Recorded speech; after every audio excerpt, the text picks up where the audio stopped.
Michael Jackson spent the final weeks of his life preparing for what many believed would be the greatest comeback in music history. Every rehearsal, every production meeting, and every creative decision centered around one ambitious goal: bringing the This Is It concert series to life. At the time, the cameras recording those moments were simply documenting the making of a spectacular live show. No one could have imagined they were also capturing the final chapter of the King of Pop's extraordinary life.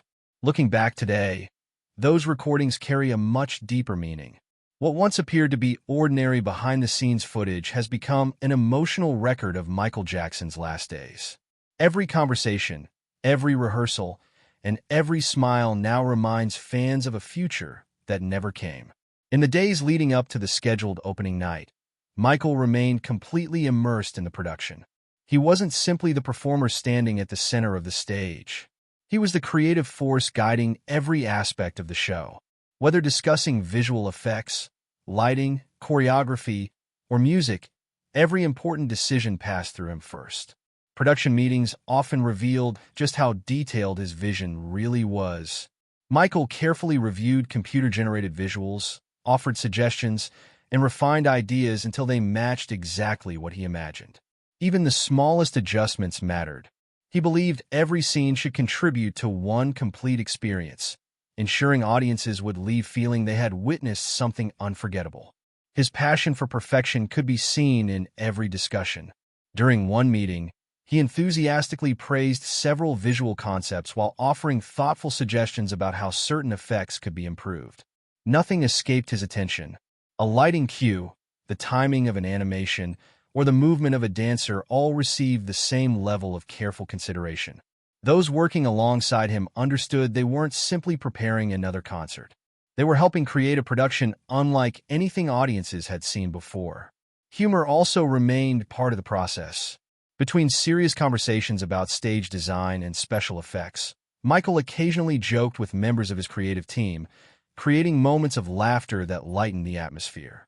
These small interactions revealed the relaxed, collaborative environment that existed behind the scenes, even while everyone worked toward an incredibly demanding deadline. As planning sessions continued, rehearsals became more intense. Michael spent countless hours with the band, listening closely as musicians performed each song. Rather than accepting the first version, he analyzed every note and every instrument until the music sounded exactly as he envisioned. He often reminded the musicians that the audience deserved to hear the songs as they had been created. If something sounded different from the original recordings, he wasn't afraid to stop the rehearsal and explain what needed to change. His comments were never about criticism. They were about preserving the emotional impact of the music that millions of fans already knew and loved. For Michael, sound came before spectacle. Before dazzling stage effects, elaborate costumes, or breathtaking choreography, the music itself had to be flawless. Once that foundation was secure, everything else could be built around it. Watching those rehearsals today feels very different than it did in 2009. At the time, they represented nothing more than the final preparations before opening night. Today, they serve as some of the last recordings of Michael Jackson doing what defined his entire career, perfecting every detail before stepping onto the stage. The collaboration between Michael and his musicians also revealed the respect they shared. Conversations about sound levels, rhythm, and arrangements were open and constructive. Everyone understood that Michael's remarkable attention to detail had helped make him one of the greatest entertainers in history. Once the music reached the standard he expected, his attention shifted back to the visual elements of the concert. Sitting alongside designers and production specialists, he reviewed digital animations, stage effects, and lighting sequences that would accompany each performance. These meetings demonstrated just how deeply involved he was in every creative decision. Michael wasn't content with simply performing songs.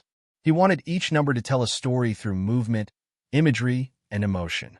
Every transition between songs, every visual projection, and every lighting cue contributed to a larger artistic vision.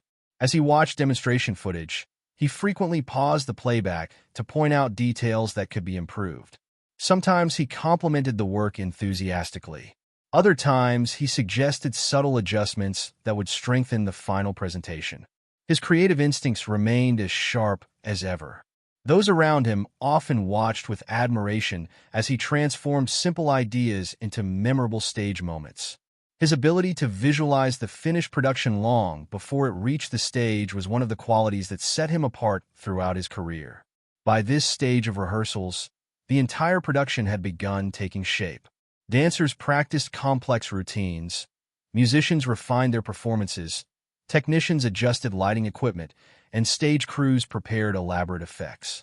Every department worked together toward one shared goal, making this an unforgettable experience. Day after day, rehearsals grew more polished. Choreography became tighter, musical transitions became smoother, and the enormous production slowly evolved into the spectacular show Michael had imagined from the beginning. To everyone involved, opening night felt incredibly close. There was excitement throughout the rehearsal space, as each successful practice brought the team one step nearer to welcoming thousands of fans. No one realized these ordinary rehearsals would ultimately become the final images of Michael Jackson preparing to perform. What began as documentation of an ambitious comeback would eventually become one of the most emotional collections of behind-the-scenes footage ever recorded, preserving the final moments of an artist whose influence continues to inspire generations around the world. As rehearsals continued, everything suggested that Michael Jackson was exactly where he wanted to be. Each passing day brought the production closer to opening night. The choreography became sharper, the musicians played with greater confidence, and the stage crew fine-tuned every technical detail. To everyone involved, it was no longer just an idea, it was becoming a reality. The rehearsal studio was filled with energy and purpose. Dancers repeated demanding routines until every movement was perfectly synchronized. Musicians refined songs that millions of fans had loved for decades, while lighting technicians and production crews worked tirelessly to create the breathtaking visual experience Michael had envisioned. Watching these rehearsals today is both inspiring and heartbreaking.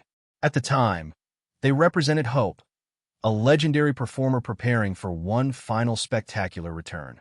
But with hindsight, every rehearsal carries an emotional weight that no one present could have imagined. Although the cameras captured Michael's dedication and professionalism, they didn't reveal everything. Behind the scenes, there were signs that the pressure of preparing such an ambitious production was taking its toll. While he remained focused on delivering an unforgettable performance, another side of his life was unfolding away from the rehearsal stage. One of the most revealing pieces of evidence came from a private audio recording that surfaced after his death. In the recording, Michael's voice sounded noticeably weak, slow, and exhausted. It was a version of him that fans had rarely, if ever, heard publicly. During the conversation, Michael spoke emotionally about children and the importance of helping future generations. He reflected on his own childhood, explaining that he often felt he had missed out on experiences most children enjoy. His words carried genuine emotion as he expressed empathy for young people who were struggling, saying he understood their pain because of his own experiences growing up. The recording offered a deeply personal glimpse into Michael's thoughts during his final days. His voice revealed exhaustion, but also compassion and a continued desire to make a positive difference in the world. It remains one of the last known recordings of Michael Jackson speaking privately before tragedy struck. Only a short time later, everything changed forever. On the morning of June 25, 2009, an emergency unfolded inside Michael Jackson's rented home on North Carrollwood Drive in Los Angeles. The first public indication that something was terribly wrong came through a frantic 911 call placed from inside the house. The caller urgently informed the dispatcher that a 50-year-old man was not breathing and was completely unresponsive. As the dispatcher calmly asked questions and provided CPR instructions, panic could be heard in the caller's voice. Every second mattered. The dispatcher instructed those inside the house to move Michael from the bed onto the floor so chest compressions could be performed more effectively. Emergency responders were already on their way, but over the phone they continued guiding those present through the life-saving procedures. When asked whether a doctor was with the patient, the caller confirmed that Michael's personal physician, Dr. Conrad Murray, was already at the scene and attempting to help.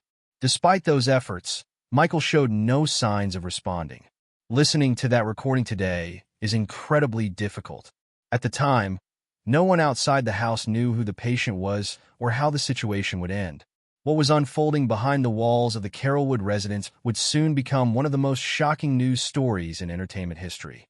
Despite every effort by those inside the home and the emergency personnel who quickly arrived, Michael Jackson could not be revived. Later that afternoon, he was officially pronounced dead. The news spread with astonishing speed. Television networks interrupted regular programming. Radio stations broke into scheduled broadcasts. News websites updated continuously as millions of people searched desperately for confirmation.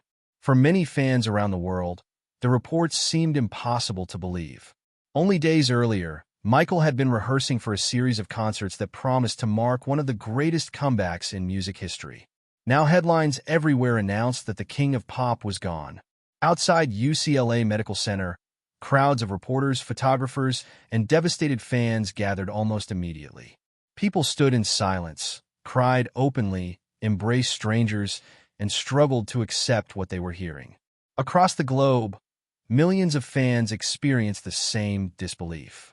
In the hours following Michael's death, investigators began carefully reconstructing everything that had happened inside the Carrollwood home that morning. Detectives interviewed witnesses, collected physical evidence, and worked to establish a precise timeline of events. As the investigation progressed, the focus increasingly shifted toward Dr. Conrad Murray and the treatment Michael had received during his final hours. When Murray's trial eventually began, jurors heard testimony from numerous witnesses who had been directly involved in the emergency response. One of the first to testify was Richard Seneff, the lead Los Angeles firefighter-paramedic who responded to the 911 call. He described arriving at the Carrollwood residence and immediately noticing unusual medical equipment inside the bedroom, including for supplies and oxygen tanks. According to his testimony, Michael was already in critical condition when emergency personnel entered the room. The paramedics immediately began advanced life-saving procedures in an effort to restore his heartbeat and breathing. Jurors also heard testimony from Michael Amir Williams, one of Michael Jackson's personal assistants. Williams described receiving an urgent voicemail from Dr. Murray instructing him to